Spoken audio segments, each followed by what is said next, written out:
wrong with you, boy? You know what time it is, nigga. Better watch how you step in, yeah. But that was my niggas, yeah.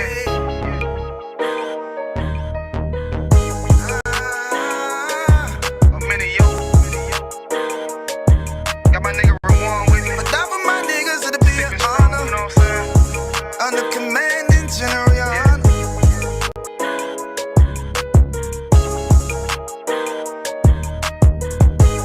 That for my niggas, it'll be an honor and a blessing. Look, hey, straight off the top, I love all of my niggas. That shit ain't gon' stop till we on top and we ballin' my nigga. We be fly as fuck, you know them bitches be stalking my niggas. That shit'll never change and it's the same with all my niggas. City to city, I should be at home, that's what my ribs say. But bitch, I'm grown, I'm in these streets and close caption. Niggas know we bout that action. If a nigga play with me, then my Hakim gon' let him have it. Hey, think you the shit, this truth the shit. Nigga play, I let that Ruger hit. Get on them tracks, they be like, who is this? I'm rude with it, ain't got no manners. All them pussy niggas talking shit, yeah, I know they can't stand us, but we UPK Louisiana, bitch, that's what I'm rippin'. And my niggas solid number, real ones in my section. If you wanna get down, put your boots on, start steppin'. Brotherhood is a weapon. Brotherhood is a weapon. Better watch how you steppin', cause brotherhood is a weapon. If I die for my niggas, it'll be an honor and a blessing. Better watch how you steppin', cause brotherhood is a weapon. Brotherhood is a weapon. Better watch how you steppin', cause brotherhood is a weapon. If I die for my niggas, it'll be an honor and a blessing. Better watch how you steppin', cause brotherhood I lay my life down right now for all my sisters and brothers, because I love them, I see them, dap them and hug them. It's amazing to see how well we adapt from the struggle. Born again from a life of sin, trapped in the gutter. My mind frame was to kill my own kind. Feeling inferior, waking up ready to die. Run with them killers, so it's just a matter of time. For why take your life or let you take mine? That's when I realized the slaves killing slaves, while the white man live to get old. We in them graves, and shit got me feeling plain. I opened the Bible, went through them records, found out we was royalty, a nation to be respected. But in this world we rejected, we hated for our complex. Still fighting to get accepted, we hear the truth and reject it. But love is getting corrected, and all my niggas correct me. The commandments, the foundation we erected. Brotherhood is a weapon. Brotherhood is a weapon. Better watch how you steppin', cause brotherhood is a weapon. If I die for my niggas, it'll be an honor and a blessing. Better watch how you steppin', cause brotherhood is a weapon. Brotherhood is a weapon. Better watch how you steppin', cause brotherhood is a weapon. If I die for my niggas, it'll be an honor and a blessing. Better watch how you steppin', cause brotherhood is a weapon. Hey, hey. Hey, hey.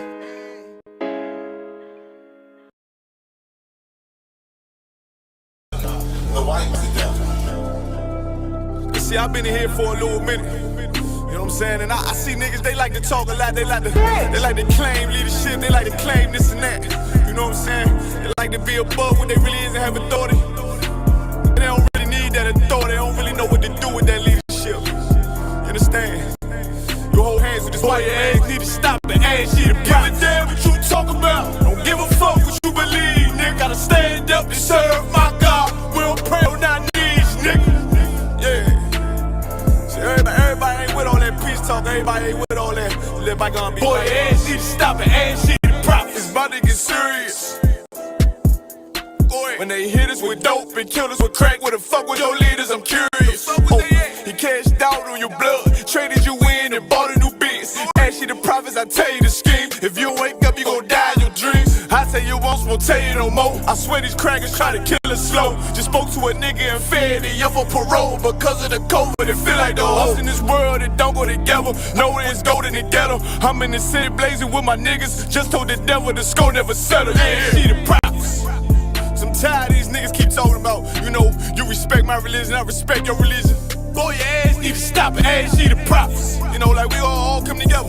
You know what I'm saying? They say God so loved the world. God so loved the world, and know boy, your ass need to stop and ask you the prophets. Don't give a damn what you talk about. Don't give a fuck what you believe, nigga. Gotta stand up and serve my God. We don't pray on our knees, nigga. Yeah. Hey, gentlemen, y'all. We don't pray on our knees, nigga. Gotta stand up. You know what I'm saying? Boy, your ass need to stop and ass shit. Oh, wrong with step up. I'm solid for show. To the fake niggas, stay silent. I got it. Let's go. Let's go. I ain't taking no losses. I ain't no token when we got the flow. I ain't no peace. Just pay with your own. I'ma be loyal to the right arm. Tell him we can't keep it slave. And I can never let bygone be bygone. Got your baby mother on high, got your baby pass through the fire. Ask you the prophets, that baby soul belong to the Lord. How dare you abort it? Therefore will failure, bitch, I can afford it. I prepare slaughter, you bring me my water. Push your leaders weak, let them lies slip through their teeth. Their ass need to stop and ask you the prophets. That's just the reality, Christians. I'm sorry to hurt your feelings. I know your pastor lied to you every Sunday for 30 years, but that's what the church is for, lying. That's why they exist, to lie the money out of your pockets. Boy, your ass need to stop and ask you to give a damn what you talk about. Don't give a fuck what you believe, nigga. Gotta stand up to serve my God. We don't pray on our knees, nigga. We don't pray on our knees, nigga. Gotta stand up to serve my God. We don't pray on our knees, nigga.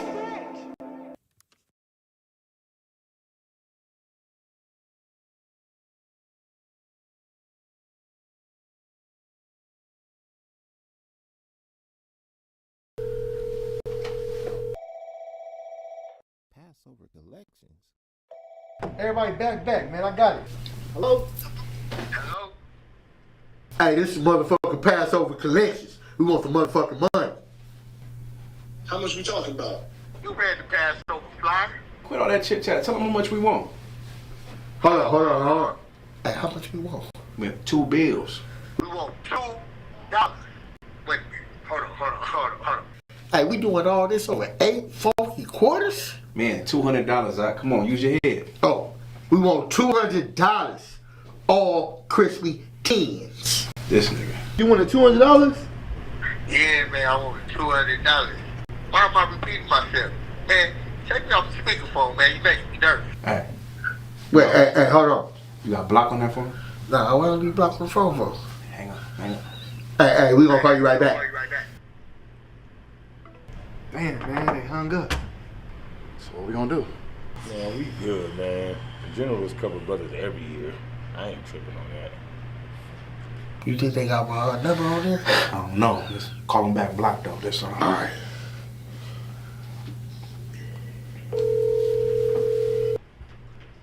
Yeah, hello? Hello? Yeah, this Passover collections again.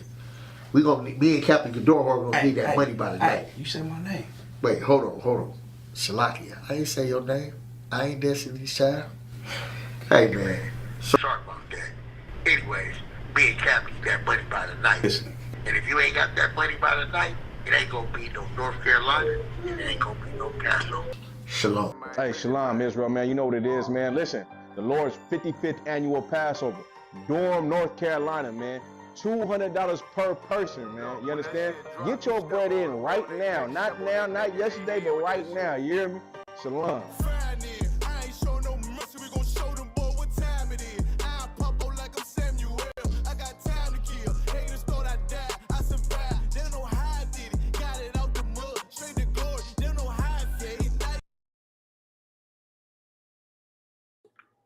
Hey, Shalom, Yahweh Ba'Shem, Yahweh Shai Barak Thumb, Yahweh Shema Thumb, Ba'Shem, Yahweh Shai.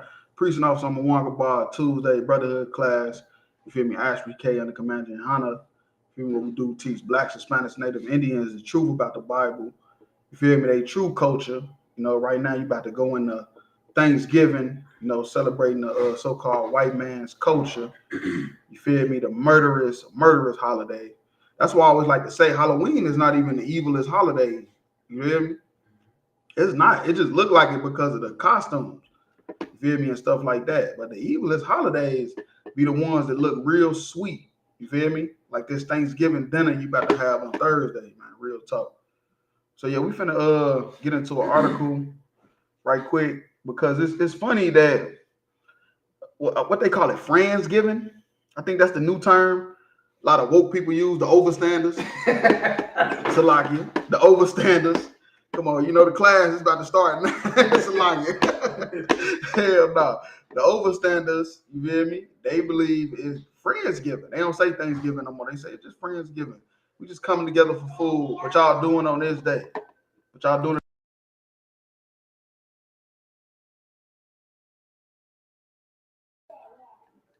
It's a lot. But yeah, though, Friendsgiving, all that, that's not true. Feel me? That's not true. So yeah, let's go ahead and go into that article right quick. Come.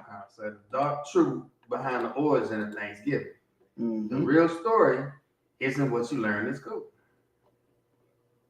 Right. The real story isn't what you learn in school. Because in HBK, we teach you what you didn't learn in school. Matter of fact, clap it up for what you didn't learn in history class. Every other Sunday, it's talking about always a 500 hard mark. Real talk. That's just what we do. In HBK and Command Hunter, we teaching you what's you didn't learn before. Most Americans are taught the same story about Thanksgiving. Mm-hmm. That pilgrims sat together with Native Americans to share a meal and thank them for helping with the successful first harvest. Mm-hmm. That's what they say. You hear me? That's the story you taught in grammar school, high school, all that, until you find out it's just a bloodbath. And we're finna get into that later. Bonus points if the story you heard also includes an appearance from Squanto or a lesson in fertilizing crops with fish. Right, not a real character. You're not even real. You hear me? It's just made up stories. Give me real talk. And another thing about this Friendsgiving, you don't even like your family. That's the whole point. That and you wonder why at the Thanksgiving table, at the Christmas table, it's so many fights and arguments. That's because of the spirit behind it. It's evil. You feel me? The spirit behind Christmas, Thanksgiving is evil. But you thinking it's just Friendsgiving. That's not true. That's not true. The spirit behind it is evil. That's why y'all always fighting. That's why you hate your family. You making your daughter sit at the table with a goddamn child molester. You feel me? You making your son sit at the table with the motherfucking daddy that was never in his life. You feel me? That you ran away. And y'all forcing them to be cool on that one day. You feel me? Because really you hate your family. But you love turkey. The most popular retellings of the first Thanksgiving have been proven to be riddled with mistruth. While you may know that on some level, what's not often discussed is the truth about the holiday's history and the effect it has on many Native Americans. So just consider that an updated history lesson. Learn why some people chose or choose not to celebrate Thanksgiving and how you can support Native people during the holiday season and beyond. Mm-hmm. So what's the real story behind Thanksgiving? You probably heard some vague idea that the Thanksgiving holiday is not quite the rosy picture you read about at school. But the real origins of the holiday are not clear-cut either. We'll give you the best glimpse at what we know, but no, there's a lot of information to digest about this issue and a few supposed origins of the holiday, some of them conflict. Mm-hmm. Yeah, it's a lot to digest. But all these holidays, though, the truth about all these holidays, it's a lot to digest because it's so many pagan rituals wrapped up into one. You feel me? Over the years, like we talked about trick or treat, you know, a couple classes ago, it just morphed into a bunch of different things. So it's a lot to digest. But you got that still stigma of Native Indians, white people ate, had fun, and that was it. But that's not true. This is the most commonly researched reported story. According to the New York Times, the Mayflower did in fact bring settlers from England to land which they colonized and renamed Plymouth, Massachusetts. Now, first of all, how you colonize something that already had a colony there? Murder, enslavement. You feel me? They don't teach that in the schools, though. You got to find that out later. They'll wait till you get older and find that out. Then by that time, you already indoctrinated so much, you don't even give a damn. You just gonna call it Friendsgiving. In 1621, those pilgrims did hold a 3-day feast, which was attended by members of the Wampanoag tribe. However, typically, when these settlers had what they referred to as Thanksgiving observances, they actually fasted. They actually fasted. They ain't even eat. So this feast and celebration was known as a rejoicing, according to the New Yorker. With that in mind, this meal actually being viewed as the first Thanksgiving is up for debate with experts. Right, it's up for debate. They ain't even saying that that's even the first meal because they fasted. Go ahead. And what they don't tell you about the Wampanoag, they don't tell you that these English colonists, how many then they sent into slavery to open up the very first ports in West Africa to run the slave trade. Mm-hmm. And another thing about that fasting, I wouldn't be surprised if them Native Indians, the ones had them fasting. Real talk, because that's their culture. Mm-hmm. That's our culture to fast. You feel me? And stuff like that. So I wouldn't be surprised if Native Indians, the ones told the settlers, instead of eating, we gonna fast. They probably never fasted before in their life. As greedy and gluttonous as the so-called white man is. Though there might have been turkey or some other type of poultry served, there was no pie of mashed potato. Hell no. There was no pie, mashed potatoes. Hell no. That's new. That's why I say that shit morph into different things over the years. They will probably have seafood as well as a Wampanoag dish called nasam, a porridge made of cornmeal, which the settlers adopted. We got to find out what that is.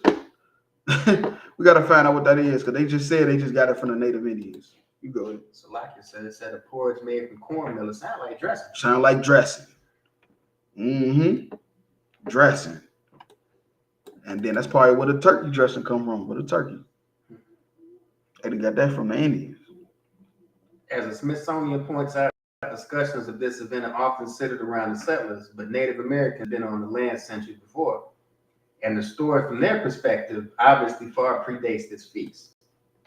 When Europeans began coming to what is now known as the United States about 4 years before the Mayflower arrived, they carried foreign illnesses. They did what? Carried foreign illnesses.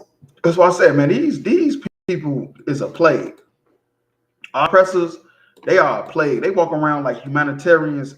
They are a goddamn plague. They said they brought foreign illnesses that the Native Indians didn't have. So their immune system didn't know how to fight it. So guess what was happening? They was down. Matter of fact, it's like, go ahead. Which killed the people at exceedingly high rates. My point. You hear me? Killed Native Indians at exceedingly high rates because they never had these diseases. You hear me? Just like they never had bed bugs before. Until when? The so-called white man came over there. You can look up where bed bugs come from. They come from the caves. Go ahead. So like I said, if I may, you dropping it so heavy. I remember reading one time that the Aztec, they lost like 15 million people to smallpox in the first 5 years. Damn. That's why I said these people is a plague. Didn't they put it in the blankets or something and gave it to them? That happened later, yeah, And how many people died from that? I couldn't. A lot. We heard probably was a lot though. It's a lot. Yeah. We'll get the numbers for y'all later, but I bet you it was a lot. I remember the info I read is that they did it on purpose. It wasn't like it was a mistake that they didn't know about germs. Right. They said it. They said they did it to do a certain thing to the people. That's rough. That's rough. Just like this, what they brought this illness. I can guarantee you it wasn't just an accident. I guarantee you they didn't just come over here and was sick and was like, let me get a hug and gave it to them. I guarantee they made it like into like some type of weapon. They probably weaponized it some type of way. That then made it easier for colonizers to take over these lands. By killing them. Hell yeah, now they smaller in numbers. There's also the fact that settlers came to the land to kidnap and sell Native Americans into slavery. And then you go with the transatlantic slave trade. That's why it's called the transatlantic slave trade. That's why we teach if you've been in slavery by the hand of the so-called white man, you feel me? During the transatlantic slave trade, he was an Israelite. That's what the Bible says. You feel me? The Native Indians went into slavery first. The Taino Indians went into slavery first. For black people out there saying that the Native Indians, the Hispanics ain't our brothers, nigga, they went into slavery before you did. You feel me? They suffered before you did. You go ahead. The newly settled Europeans also did not invite the Native Americans to their feast. They didn't even invite them. They ain't even want them sitting at the table. You done took their land, now you feasting, you ain't even want the Native Indians sitting there. Real talk, that's crazy. And took their dish, the nasa what is it called? Nasa took their dish, and now they can't even eat it. Wasamenkin, the leader of the Wampanoag tribe, had declared an alliance with the settlers, and members of the tribe were showing up to honor a mutual defense pact. They had heard the Pilgrims shooting their guns in celebration and thought they were in combat. Mm-hmm. After some talk, they decided to spend 3 days together and join the feast. But this type of coming together did not become warm, fuzzy tradition as you might have been taught in school. Man, look, man, these people is monsters. They came and took these people's land and made them strangers on it. And right now they living in third world. They living on a reservation like it's a third world country. Real talk. From then on, the Pilgrims celebrated Thanksgiving in their traditional way of fasting and praying, according to the New Yorker. Several times this happened because of the massacres of Native people, including the 1637, where Massachusetts colony governor John Winthrop declared a day of Thanksgiving after volunteers murdered 700 Pequot people. 700 people. They killed 700 people. You hate your family. You celebrate Thanksgiving, you hate your family. That's why at the dinner table you're arguing. The dinner table you fighting. Every Thanksgiving somebody outside squaring up. Somebody in the backyard squabbling. You feel me? Your mama in there crying. You feel me? Every Thanksgiving it's a sad story because the spirit behind it is evil. 700 people murdered. 700 people. 1637. But that's less than 20 years later. Come on, man. 700? And this is this massacre. They start killing Native Indians right after. Right after the Thanksgiving, so-called Thanksgiving dinner. I think it was 3 days later they started killing them. This is just a massacre that happened after, which was like less than 20 years later. This incident is often cited as the first official mention of a Thanksgiving ceremony. And they celebrating the murder. Now you see why we say you celebrating the murder of the Native Indians. This 700 people that got murdered, Native Indians that got murdered, was the official Thanksgiving ceremony. The official mention of the Thanksgiving ceremony. So they don't even count the one when they fasted. When they came over here and they fasted, when they was eating and the Native Indians was looking, one invited to the table. This is the one that they mentioned is the official Thanksgiving ceremony when they killed 700 Native Indians. And there's another commonly cited origin story for the Thanksgiving we know today. Various dates of the modern day Thanksgiving holiday have been declared since then and were celebrated by individual states, but it wasn't until 1863 when President Abraham Lincoln declared the last Thursday in November as a day of Thanksgiving, and the holiday as we know stuck. So yeah, Abraham Lincoln was supposedly freed the slaves, when really he only freed the slaves because he needed to save the Union, so he never wanted to free the slaves. I think somebody just broke that down real heavy. Go tune in on Asheville, Kentucky, which I learned in history class. Real talk. Why is Thanksgiving still controversial? The atrocities against Native Americans did not end with the disease or massacres mentioned above. So seeing people celebrating a positive myth around Thanksgiving can be frustrating and painful for many, especially indigenous people. Right. Combine that with the fact that some non-natives choose to dress up in things like a headdress in honor of Thanksgiving, which many see as mockery of sacred dress. Right, and that's no different than the Native Indian, like football teams and basketball teams, all that stuff, the mascot. You feel me? It's mockery. You feel me? Like the brother was dropping on me earlier. You feel me? That's why they got a head on the helmets and stuff like that, because they was a symbol for the heads they chopped off. However, like all groups, Native Americans are not a monolith and have different perspectives on Thanksgiving. For example, some tribes view the holiday as a national day of mourning. They see it as a day settlers came to their land, spurring decades of violence and mistreatment. Hey, hold on right there. I'm just locking.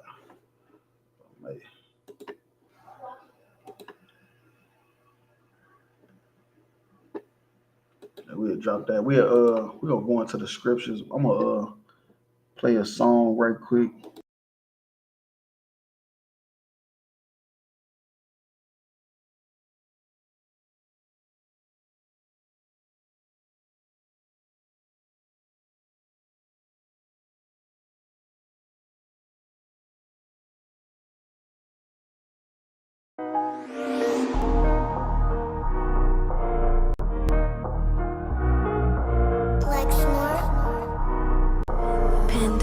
feel the beat. I don't know who, somebody need to hear this. Y'all don't speak Hebrew, that's Yiddish. How the fuck you try to label us anti-Semitic? We the Israelites, blacks and native Hispanics. The Germans getting locked up for the Holocaust. Meanwhile, black people still up in the Holocaust. 100 million of us died in the transatlantic. 6 million died, y'all want the world to never forget it. You can never be a Jew, you a Ashkenaz. This ain't a star dum-dum, a gun that would die. Yeah, Yeezy told the truth and got ostracized. Not one person in the Bible had on a yarmulke. We were slaves in America like we was in Egypt. Y'all don't even fit the curses in the Torah neither. Y'all was blind to the truth, I had to make it clear. How Jerusalem, your land, your people came from Europe. That was 1947, your menorah got 9 sticks, it's really only 7. Yeah, it's us against the world, Armageddon. This what happened when you inherit lies from your ancestors. Y'all the synagogue of Satan with them black hats. Your whole nation sitting ducks, Aflacs. Bunch of thieves and kosher vultures, ain't nothing kosher. To tell the truth, you vagabonds don't have a culture. Macedonia, Alexander and Philip, you a convert, so tell me, how the fuck is you Israel? That don't make you the people just cause you live there. Why my people can't hate your people like y'all hate Hitler? All the prophets was black and was called nigga. Y'all don't even fit the description that's in the scriptures. Abraham, all the way down to Jacob, we the real Jews. Y'all don't study Christ, y'all follow the Talmud. Keep it real, yeah, let's keep it real. Cold hard truth, it give you chills. Say y'all Jewish cause y'all ain't really them. About to do them like Hammond, it's the Feast of Purim. UBK undefeated, this an easy win. We was born fighting, y'all the evil twin. Jacob took hold of his heel, then out came his little red bastard and they kosher deals. It's only 12 tribes, y'all trying to make it 13. Esau despised his birthright, the Lord cursed him. He ain't the devil, who is? I'm still searching. Ask your rabbi why he get them babies herpes. I don't know what's worse, that or you claiming that you a Maccabee. I'm about to cancel, everybody try to cancel ye. I ain't afraid to speak, this what I do. They riding to the core, I'm just judging them by their fruit. Cause they ain't suffering curses. If I was carnal, I promise I'd punch you in person. I know this an uncomfortable subject. They making millions off our culture and black people suffering from it. Yeah, they don't believe in Christ, they the Antichrist. Make a living off of niggas, they a parasite. I ain't afraid to tell the truth, niggas terrified. I'm about to go DEFCON 4, I ain't satisfied. That is proof. That is absolute proof that they know we are the real Jews. That's absolute proof. Now you got the records. Go find me a white Jew on any archaeology in Egypt anywhere. You will never find a piece of archaeology with white people as slaves in Egypt. So don't tell me that they were slaves and it's their identity and they know it. And another blasphemy of them, but they are Jews and are not. The Lord knows the blasphemy of you so-called white people that say you are Jews and you are not Jews. You are not the people of the law. You are not God's chosen people. God's chosen people are living in the ghettos of America. God's chosen people are in poverty and depression in the streets of America. God's chosen people are walking around in America with no identity. That's where God's chosen people are.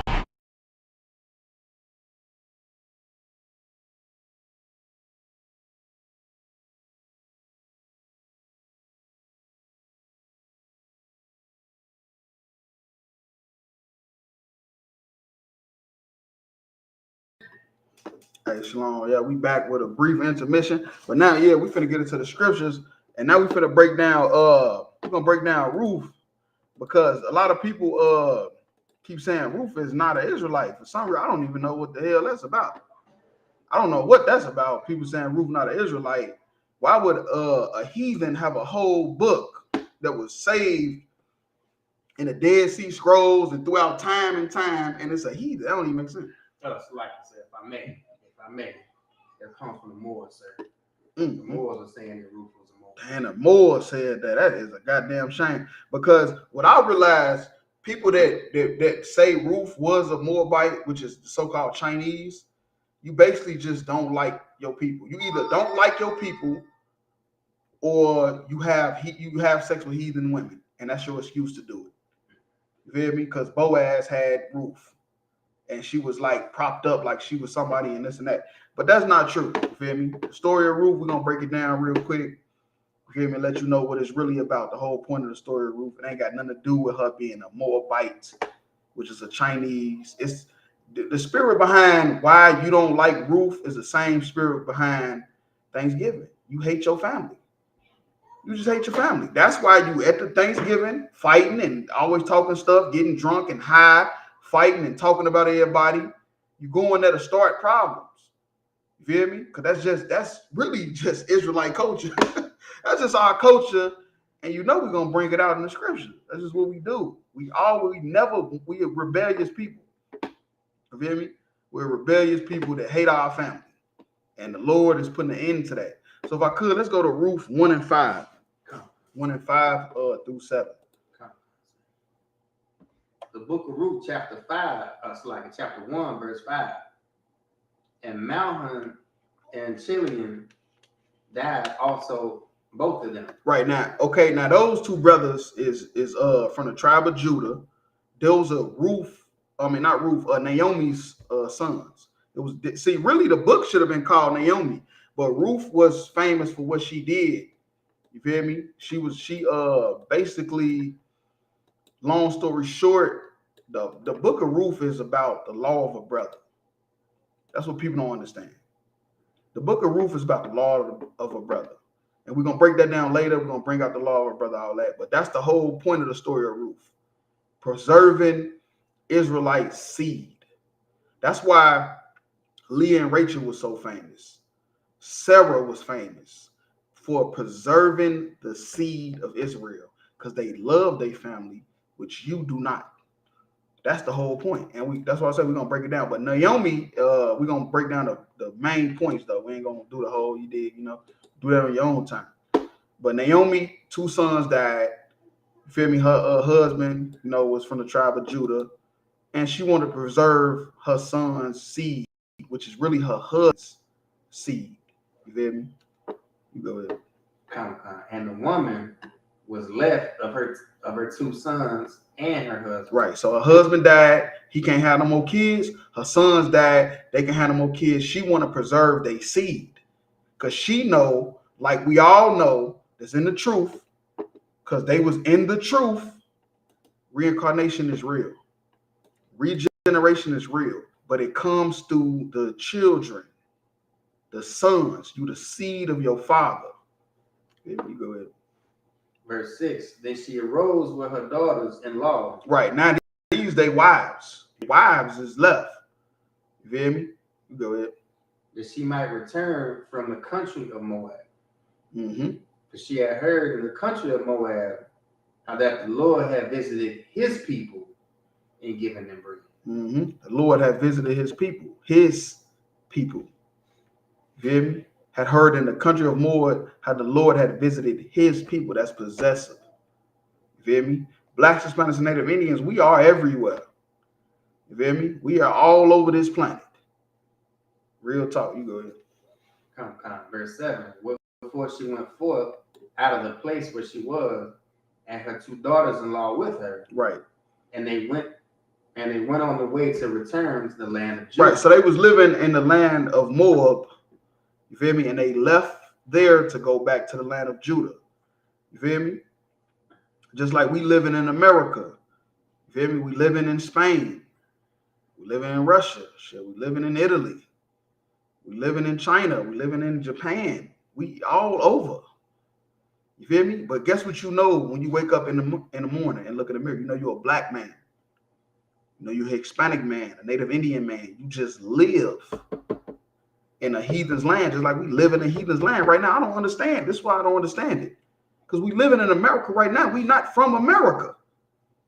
But you call yourself an American. It's on your ID. They say you black. But you know that you're not an American. You feel me? Just like they knew that they were not Moabites, man. You feel me? So yeah, let's drop down to verse 15. Verse 15. And she said, behold, thy sister-in-law has gone back up to her people. Right. So she had 2 daughters. Like I said, we're gonna break down to try to get the main points. She had 2 daughters-in-law because she had 2 sons. The other one left and she went back to the land of Moab. You feel me? She going back to her people and then to her gods. And that's where the confusion come in at. Because when you see that, you think that means that she is basically like a Moabite or a Chinese woman. That's what the Moabites is. But this is talking about somebody leaving the truth. Us in the Ashby and the Commander and Johanna, we live in America. But guess what we know? We know we're not American.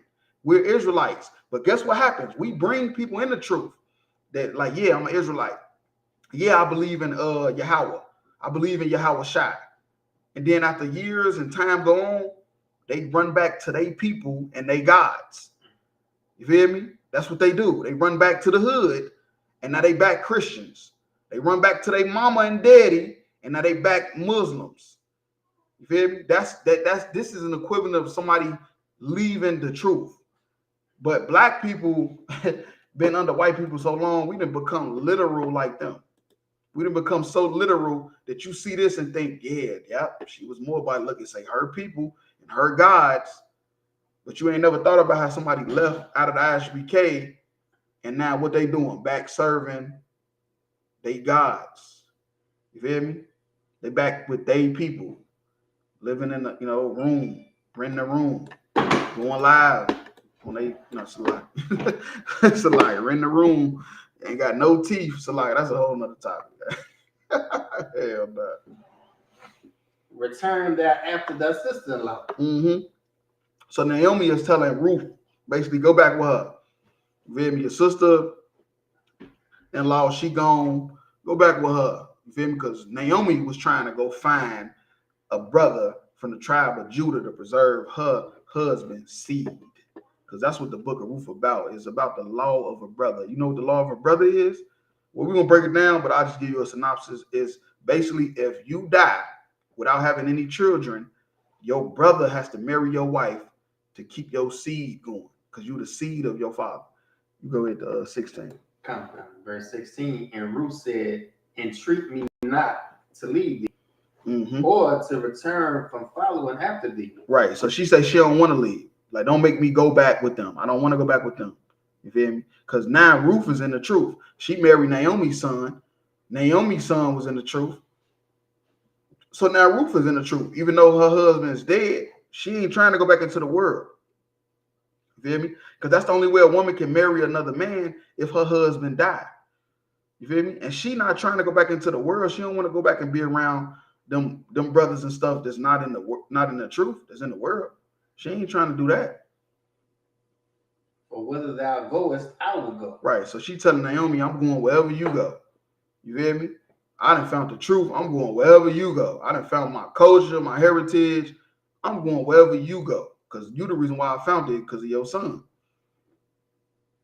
And where thou lodgest, I will lodge. Thy people shall be my people. Right. Thy people shall be my people. Because now she's in the truth.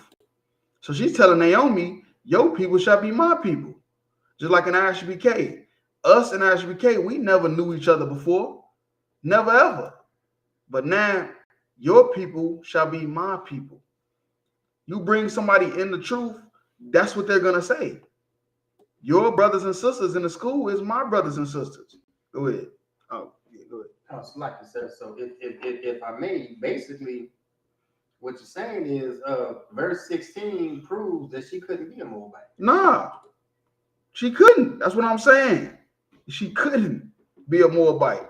That's why I say, just not knowing the Bible, letting the Bible, whatever you think is a contradiction, letting that stuff, just basically not knowing the Bible. It's all type of stuff in the Bible that throw you off. Just not knowing precepts, not being trained under the true prophets of God. Anything could just throw you off and how you thinking a whole different philosophy. Verse 17, where thou diest, will I die. And there will I be buried. Wait, hold on, so like, and then, no, wait, now that's heavy because you can't bury a heathen in our land. You feel me? So if she was a heathen, she couldn't be buried in our land. So that's heavy, but I ain't even want that. You could drop that. And let's go to 1 and 22. But yeah, that's true. That's why I said if you just read the book of Ruth, you will see she's not a Moabite. Because it don't fit the laws of the Israelites, the stuff she's saying to be done, serving our God and all that stuff. Like, what are you talking about? It's why she said your God is because she was not from Israel. She was from outside of Israel. You feel me? She was not in the truth, basically. And now she's in the truth. Verse 22. So Naomi returned, and Ruth the Moabitess. Moabite who? Moabitess. Now, Moabitess. It don't say the Moabite.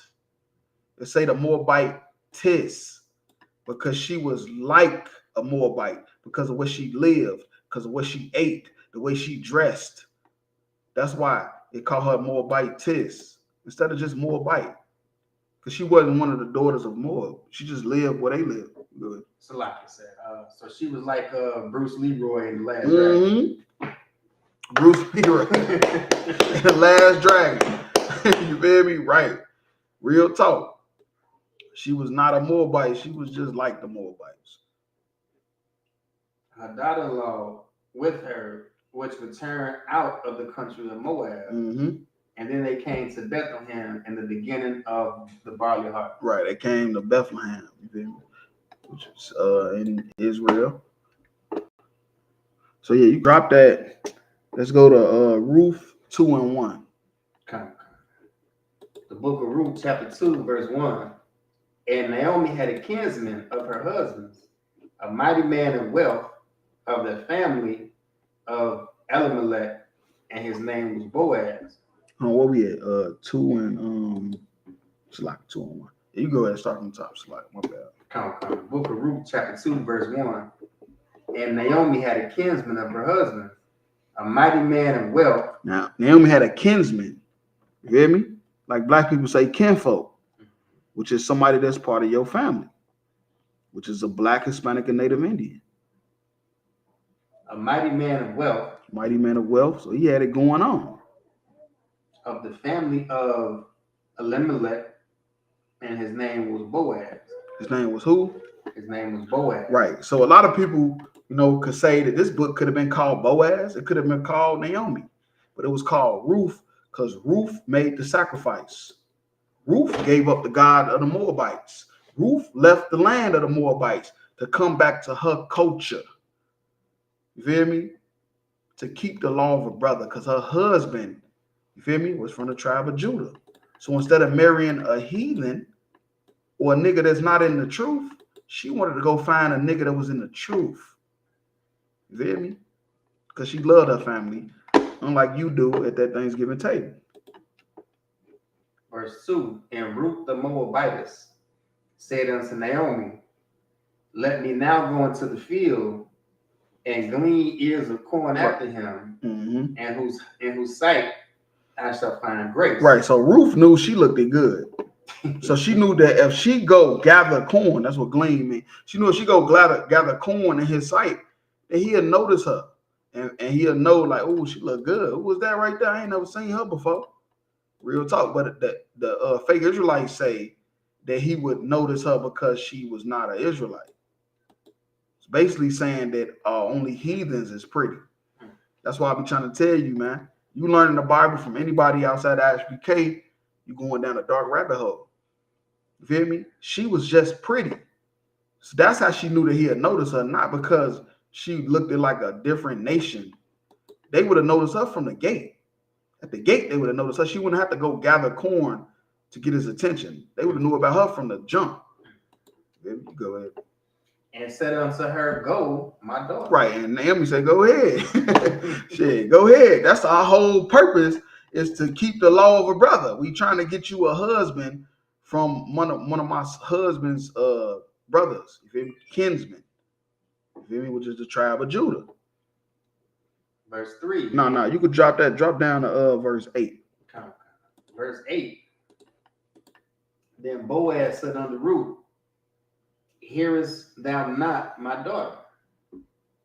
Go not to glean in another field. Right. He say, hold on, wait. He say, Boaz said unto Ruth, hearest thou not my daughter? Why would he call her my daughter? Why would he say that? Why would he call her my daughter? Why wouldn't he say, here's thou not, you Moabite, you Chinese woman? He called her my daughter because they was family. Boaz recognized Ruth as an Israelite, as family. Go not to glean in another field, neither go from thence, but abide here fast by my mate. Right. So he told us, stay right here. Don't do nothing. He noticed her. He noticed her. He said, man, this is fine ass bitch right here. And he said, my daughter, which would acknowledge that he knew that this is his sister. That's why he said my daughter. Because he was a man of renown.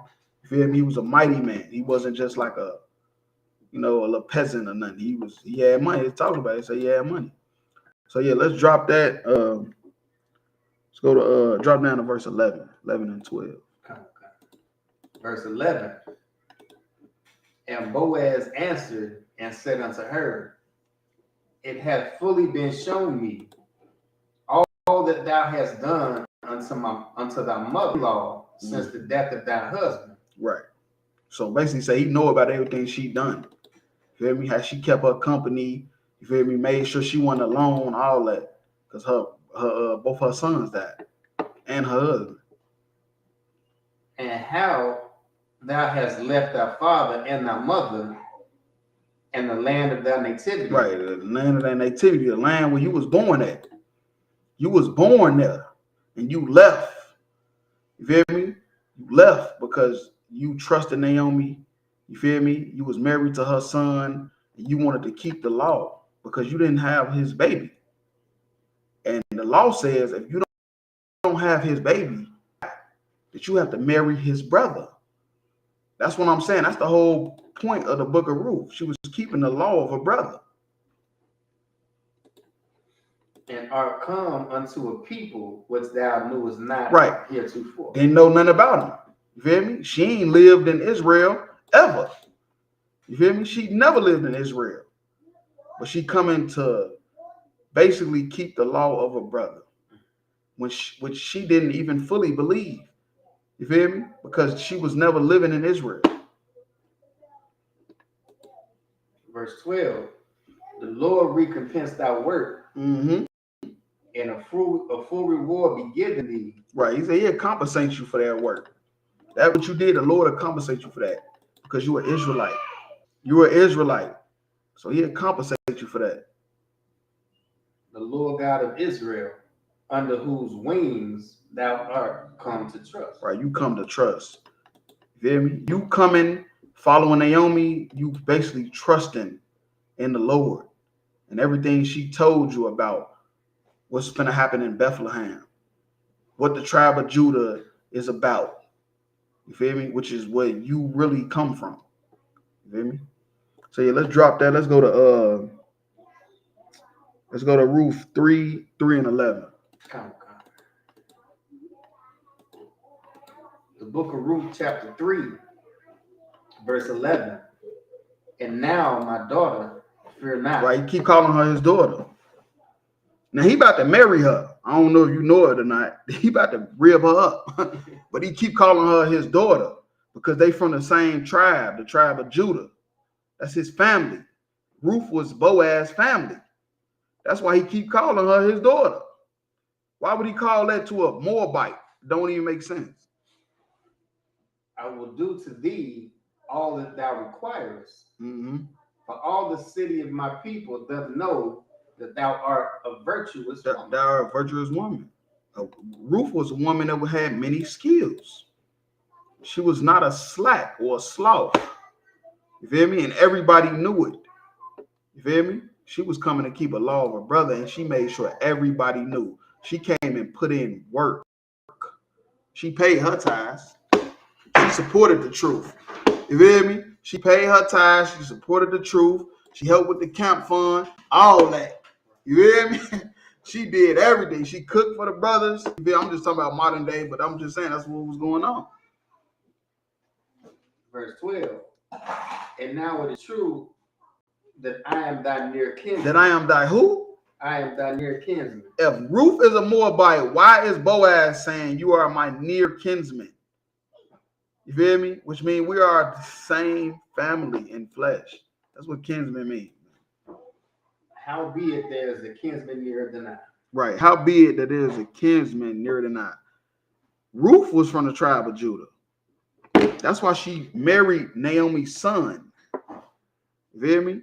That's why she went with Naomi to go marry another brother from the tribe of Judah, because you are the seed of your father.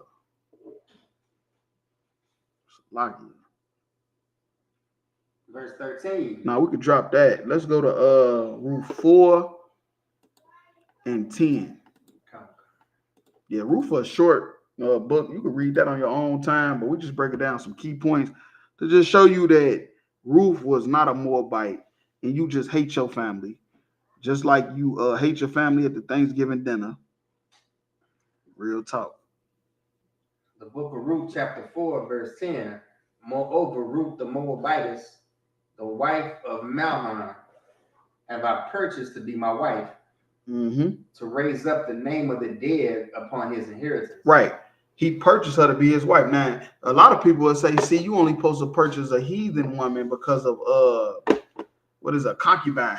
Somebody. But no, that's not true. You feel me? You pay a dowry for a woman. That's just how it goes. You pay a dowry for a woman. You get her, she yours for life. That the name of the dead be not cut off. The name of the who? The name of the dead be not cut off. Now, who was the dead?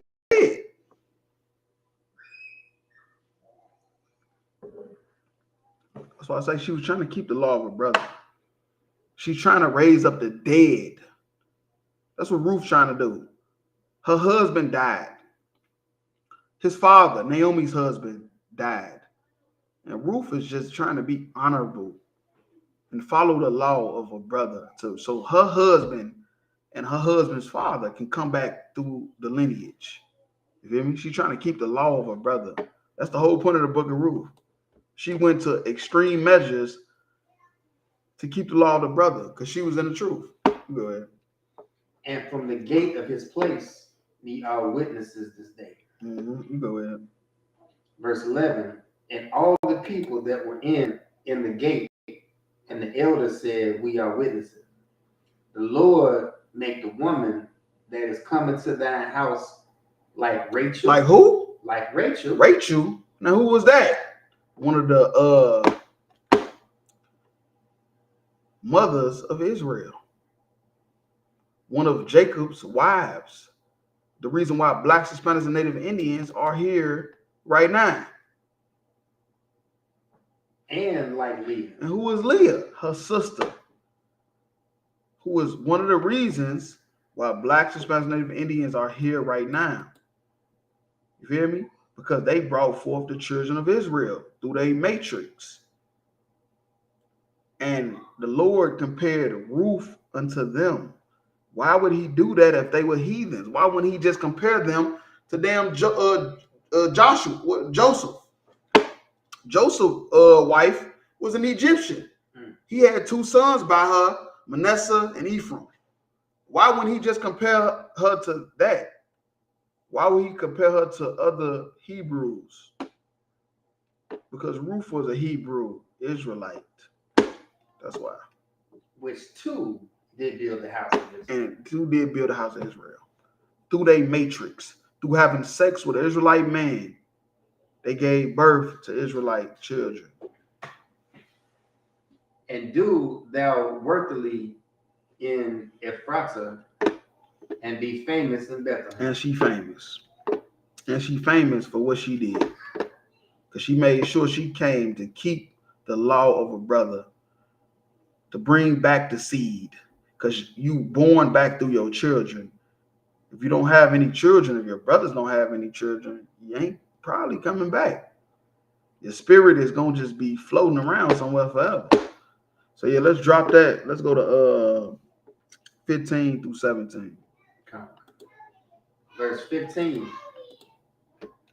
And he shall be unto thee a restorer of thy life, and the nourisher of thy old age, for thy daughter-in-law which loveth thee, which is better to thee than 7 sons have borne. Right. So she had 2 sons that died, but your daughter-in-law, Ruth, is better than 7 sons. You know why? Because she keeping the law of her brother, and she bringing all your husband, your son, all of them coming back through her. She gonna have sex with Boaz, get married, and all their children's children is gonna be bringing back her husband and her 2 sons. Verse 16, and Naomi took the child and laid it in her bosom and became nurse unto it. Right, and she started nursing the baby because it was her, you feel me? Her lineage, her son's lineage, like her husband's lineage. Verse 17, and the woman, her neighbors, gave it a name, saying, there is a son born to Naomi. Right, you know why it's saying that? Because her sons died, her husband died. But because of the law of a brother, if you have sex with a woman, you feel me? You're bringing back your brother's lineage. You feel me? You have sex with a woman. Okay, a woman had a husband. Her husband died. His brother is supposed to have sex with her to bring him back. You feel me? Because of reincarnation.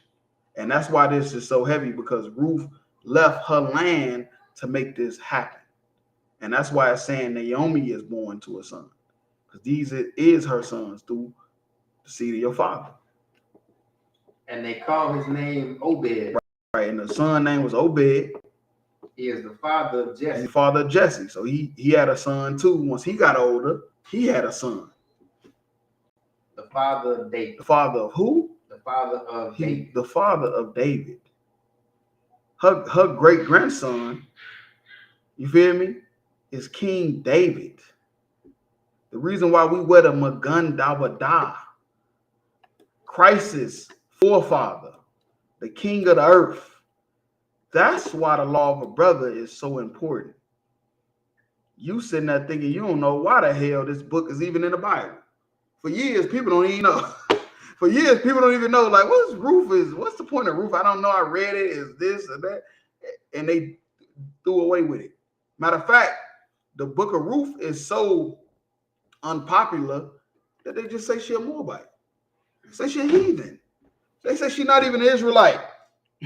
That's how unpopular the book of Ruth is, when you don't even know it's so important. Because it's about keeping the law of a brother so your brother can come back into the earth and give it another shot. Give it another try. Because when you die, you don't go to heaven with Biggie and Tupac. You're not going to go smoke blunts with Bob Marley. You're coming back to do it again. But you got to be brought back somehow. How's that? Through the seed of your fathers. You feel me? Real talk. So yeah, let's drop that.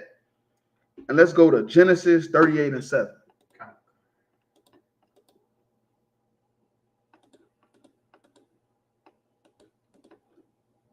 The book of Genesis, chapter 38, verse 7. And Judah's firstborn, was wicked in the sight of the Lord. Right now, Judah is the patriarch. You feel me? Is that a patriarch? Patriarch. He's the patriarch of the so-called blacks. You feel me? I was going to say blacks, man. I'm so used to saying it. Judah, if you so-called African American, Judah is, your forefather. So now this is talking about when Judah was around, like the actual man. His firstborn was wicked in the sight of the Lord. And the Lord slew him. And the Lord killed him. That's what the Lord do. I don't know what God you think we serve. I don't know what God y'all think we serve. He killed him because he was wicked. Verse 8. And Judah said unto Onan, go in unto thy brother's wife. So now Judah's first died because he was wicked. So he had another son named Onan. He said, man, go have sex with your brother's wife, man. He dead and gone. We got to bring him back. That's how you do it. And that's how it happened. It's like, and marry her. And marry her because sex is marriage. And raise up seed to thy brother. And raise up seed to thy brother. So basically, you go have sex with your brother's wife. Marry her, because now y'all married now. And you raise up seed unto your brother. The same thing what Ruth was doing. Ruth married a brother. And she had to go raise up seed unto him. You go ahead. Verse 9. And Onan knew that the seed should not be his. So right. So Onan knew, like, okay, if I do that because my brother died, I'm keeping the law of a brother. So basically, that's not going to be my lineage. That's going to be my brother's lineage. And it came to pass when he went in unto his brother's wife that he spilled it on the ground. Right. So he did that because he knew like he was being lustful, first of all, because he could have just never done it. He could have just never done it in the first place. But he ended up doing it and he spilled seed on the ground because he knew that if he did get her pregnant, that's not his lineage. It's not his lineage. Real talk. That's his brother's lineage that he bringing back. Lest that he should give seed to his brother. That's basically what he'd be doing, giving seed to his brother and not unto himself. Because most men is trying to worry about themselves and what they doing for themselves and not for their brother. And that's why Ruth was so famous. This is a brother. He didn't want to just basically put his sperm inside his brother's wife just to bring him back. But Ruth was willing to leave what she knew, where she was from, to go all the way back to the land of Judah. You feel me? In Bethlehem, to marry a brother that's from the tribe of Judah, just to bring her husband's seed back, which ended up being King David at the end. Then all the way after that being Christ, the king of the earth. That's why she's so famous. You think she famous because she was a fucking Chinese woman that was accepted. Fuck is she, Jeannie Mae and Jeezy? The fuck out of here, you damn goofy. You a goddamn goofy. Ain't you no damn Jeannie Mae. Ruth is famous because she followed the law and she didn't even live with them. She was far away. You go ahead. Verse 10. And the thing which he did displeased the Lord, wherefore he slew him also. He killed him for that. He was supposed to keep the law of a brother and bring his brother back because of reincarnation, and the Lord killed him for that. In real talk. So yeah, you could drop that. Let's go to Matthew 22 and 24.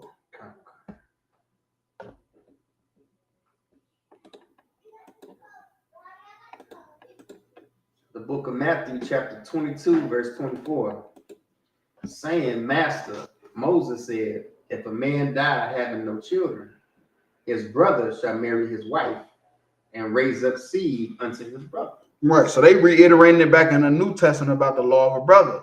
You feel me? If a man die having no children, this is what Moses said. It's actually one of the laws of Moses. If it's real talk. If a man die, you feel me? And that's where he got it from what happened with Onan. Verse 25. Now there were with us 7 brethren, and the first, when he had married a wife deceased and having no issue, left his wife unto his brother.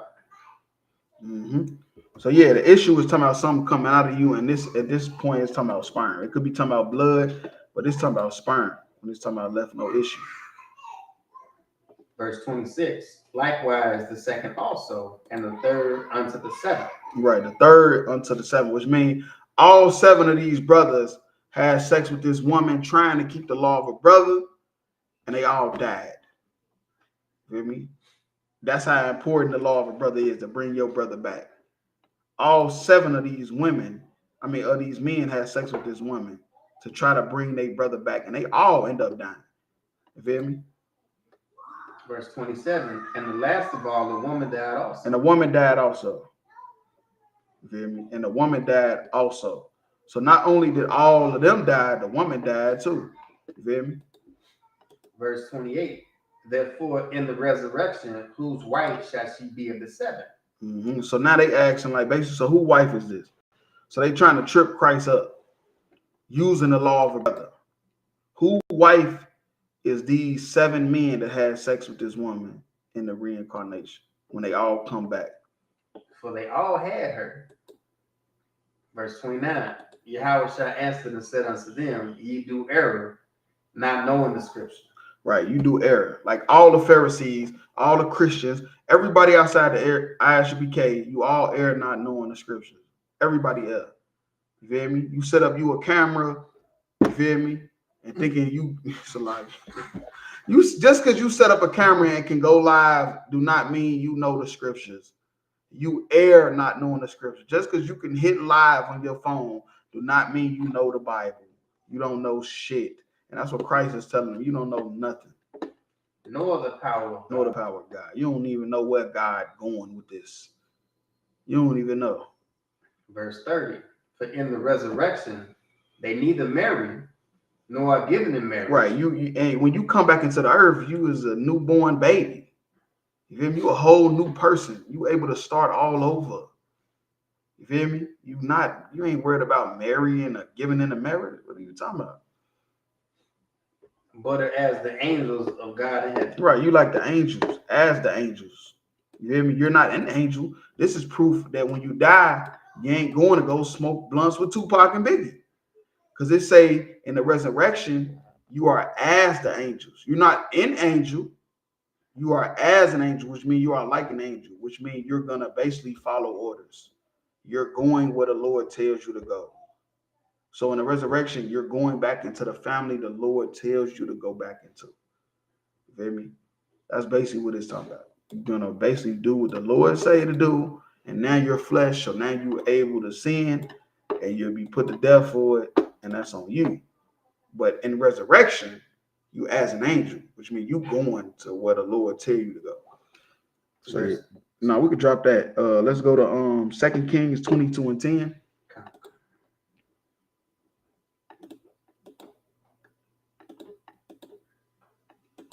Book of 2 Kings, chapter 22, verse 10. And Shaphan, the scribe, showed the king, saying, Hilkiah, the priest, had delivered me a book. Mm-hmm. And Shaphan, so for a minute, you feel me, during the time all these wicked kings in Israel, the book was gone. Just like right now, how the Bible is looked at like a fairy tale, has nothing that you even cherish. That's how it was back then, during this time. But this priest delivered the book. He went and found it. And Shaphan read it before the king. And they read it, just like everybody that's in the truth right now. You thought the Bible was fake, a fairy tale about number white people. And then you start reading it, and then you realize that, nah, this is some hidden gems in here. Verse 11. And it came to pass, when the king had heard the words of the book of the law, that he rent his clothes. Right. And during the time all these wicked kings, it was a righteous king named Josiah. And when he heard the law, he rent his clothes. You feel me? And that's a sign of showing that you're in mourning. When you rent your clothes, when you got on sackcloth and stuff like that, you're walking around looking like a bum, but you're really a king or a prince. That's to show you're in mourning. You feel me? And when he heard the book of the law, he was ashamed because he realized that they never kept the law. They never did what God said to do. And that's the reason why they were suffering. Just like right now today. Verse 11. And it came to pass, when the king had heard the words of the book of the law, he had rent his clothes. Verse 12. And the king commanded Hilkiah the priest, and Ahikam the son of Shaphan, and Akbor the son of Micaiah, and Shaphan the scribe, and Asaiah the servant of the king, saying, verse 13, go ye inquire of the Lord for me. Right, go inquire of the Lord. Because that's the priest's job, to go talk to the Lord. You feel me? To go see what the Lord wants. That's not the king's job. We asked for a king because we wanted to be like the heathens. The Lord gave us judges and priests. But we wanted a king. And now the king don't know what the fuck to do. And that's why the priest is over the king. Go ahead. And for the people and for all Judah. Right. Concerning the words of this book that is found. Right. So we need to know what we need to do. Because what's happening, what we reading about in this book, that's supposed to be our records, we ain't doing none of it. Nor can we even understand half of it. Just like right now today, black people can't understand the book. They don't understand the Bible. That's why they think Ruth is a Moabite. That's why they at Thanksgiving dinners fighting with their family, but they going every year because they don't understand what's going on or what to do. You go ahead. For great is the wrath of the Lord that is kindled against us. Right. Because our fathers have not hearkened unto the words. Who? Our fathers. Who did Ruth go to Bethlehem to raise up? Who did Ruth go to Bethlehem to raise up? Our fathers. Who did her sister-in-law ran from raising up? our fathers. That's the point of the book of Ruth, to raise up our fathers again. You feel me? So they can do it again and give it another try. All these mighty men we read about in the Bible would never, ever be able to come back into the earth without the law of a brother, without us having sex and bringing them back in the earth. All the Native Americans that they murdered and killed, how will we bring them back into the earth if we not having sex? If you aborting all the babies, you a goddamn idiot, man. Get the hell out of here, man. Go ahead. Lock it. Because our fathers have not hearkened unto the words of this book. Right, though. Our fathers never kept the law. But how do we give them a second chance? Christ died so we can get a second chance. Ruth went back to the land of Judah so her fathers can have a second chance. So, lock it. To do according unto all that which is written concerning us. Right. To do all that's according to what is written. You feel me? That's the whole point. You feel me? That's the whole point. That's the whole point of the book of Ruth. That's the whole point of the law of a brother, to do according to all that which is written concerning to us. How can we do that? How can we get a second chance? There's no way it's happening unless we keep the law of a brother. When our brother die, his woman's alone, you keep the law of a brother, man. No abortions, none of that. That's how we keep the law of a brother. So yeah, let's go to Deuteronomy 23 and 2. The book of Deuteronomy, chapter 23, verse 2. A bastard shall not enter into the congregation of the Lord. A bastard. You know what that is? That is a son or a daughter that the phones shall not enter into the congregation of the Lord. You go. We're going all the way to 3. Even to his 10th generation. Even unto the who? Even unto his 10th generation. Even unto the 10th generation. Now, ain't nobody really keeping track. You hear me? We don't really deal with numbers in Israel. That's why we don't do birthdays and all that stuff like that. We don't really deal with numbers. This is just basically saying it's not happening. A bastard is not entering into the congregation. It's not happening. Shall he not enter into the congregation? It's not happening. You as an outsider.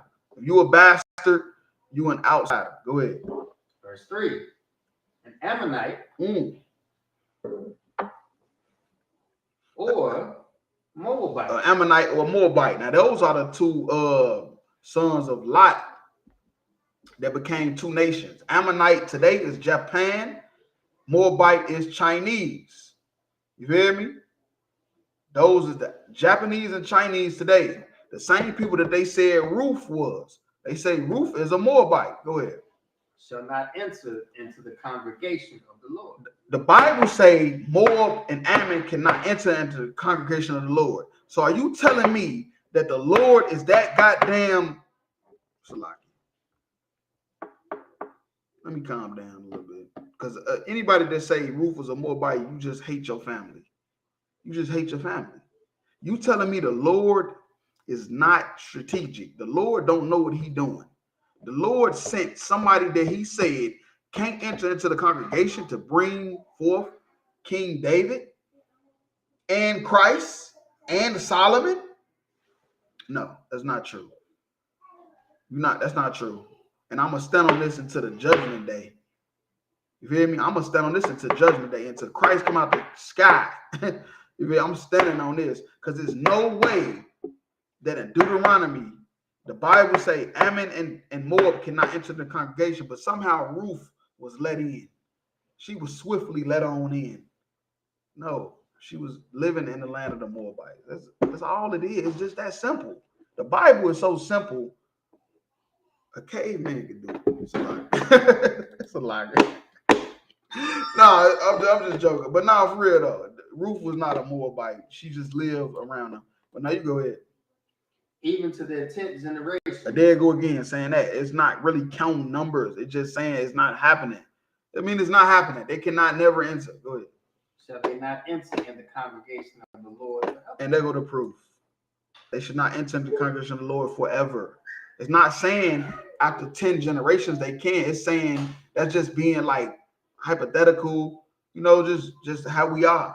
This is a black man's book. You feel me? It's a black man's book. What people say, man, I did this shit 1,000 times. Knowing damn well you ain't did it no 1,000 times. You did that shit 3 times. You feel me? You did it 3 goddamn times, but you said 1,000. And that's what this is saying right here when it's saying even unto the 10th generation, just saying like, same way you saying that. It's not happening. Basically, it's not happening. So yeah, let's drop that. And last scripture, let's go to 1 Samuel 8 and 8. And it's right after the book of Ruth too. The book of Samuel, chapter 8, verse 8. According to all the works which they have done since the day that I brought them up out of Egypt, even unto this day. Right. So ever since we left out of Egypt, you feel me? We never kept the law. We never did what God said to do. We never followed him or worshiped him. All the way out of Egypt, when we saw the armies die in the Red Sea. We saw the Red Sea split. We saw the plagues of Egypt. And we still never followed God.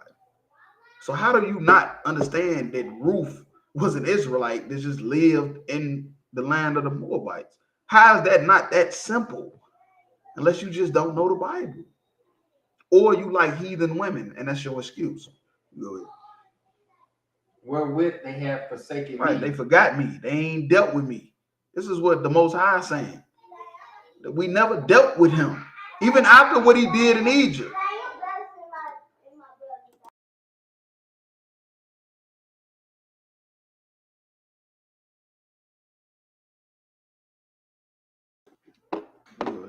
And serve other gods, so do they also unto thee. Right, and serve other gods, like Ruth. What she say? I'm leaving my gods and serving yours. Because we served other gods that became our gods. They became our gods. And we served them, and we didn't serve the Most High since we came out of Egypt. But you sitting there thinking Ruth was a Moabite? Nigga, we always gods, you fucking idiot. That's what we always done, you fucking lunatic. We always served other gods. Ruth and the other daughter-in-law of Naomi were no different. It's that simple, man. Real talk. The same way you at the Thanksgiving dinner and you having fights over nothing. The same, you having fights every Thanksgiving. Over the turkey. Who cooked the mashed potatoes? Who cooked the macaroni? You feel me? But you can't understand how Ruth and the other daughter-in-law wasn't even serving the gods of Israel. You feel me? Yeah, but that's in tonight's class. Tune in. Feel me? Monday, Tuesday, Sunday. Tune in for the podcast every Wednesday, 9 o'clock. You feel me? Ashby, Kentucky. You feel me? No Hicks. No Hicks down there. Under Commander Honor. It's a